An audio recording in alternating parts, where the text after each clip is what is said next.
প্রসাদ মণ্ডল, আপনি লিখছেন গ্রাম ডাকঘর কিয়ামাচা, পশ্চিম মেদিনীপুর থেকে।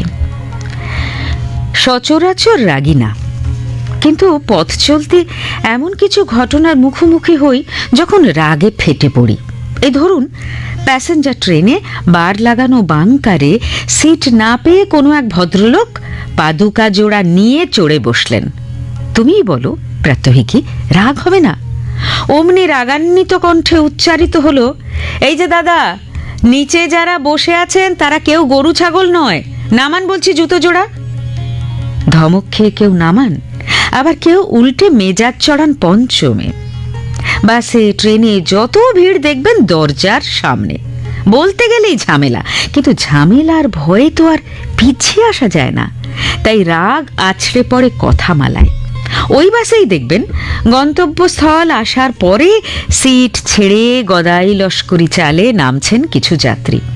সময়ের 12টা বাজছে দেখে রাগে গজগজ করা খুবই কি অন্যায়? পথ চলতি এক শ্রেণীকে দেখি, চোখ কান দিব্যি থাকা সত্ত্বেও নিজের ইচ্ছে মতো ডাইনে বাঁয়ে হচ্ছেন। বলতে বাধ্য হই, কেন যে বেরোন রাস্তায়? নিজে তো মরবেন, অন্যকেও মারবেন। জলের কলের মুখ খোলা দেখলে ভবিষ্যতের কথা ভেবে প্রচণ্ড রাগ হয়। রাগ হয় দীর্ঘ লাইনে দাঁড়িয়ে যখন দেখি কেউ বেলাইনে ঢোকার চালাকি করছেন। নাড়া পোড়ানোর কালো বিষ ধোঁয়া বা জঙ্গলের শুষ্ক পত্রে আগুনের লেলিহান শিখা দেখার পর চক্ষুদয়ে রাগে জবা ফুল হয়ে উঠলে তুমিও কি সুকুমার রায়ের কেদারবাবুর মতো 1 থেকে 100 গোনাবে? বিমলা কেবল মেয়ে বলেই ক্ষীর কম খাবে?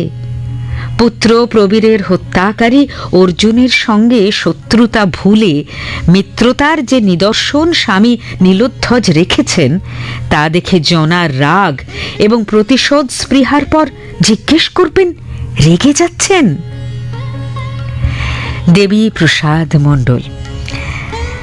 আপনার লেখাটি পড়লাম। আপনার ঠিকানা গ্রাম ও ডাকঘর কিয়ামাচা, জেলা পশ্চিম মেদিনীপুর।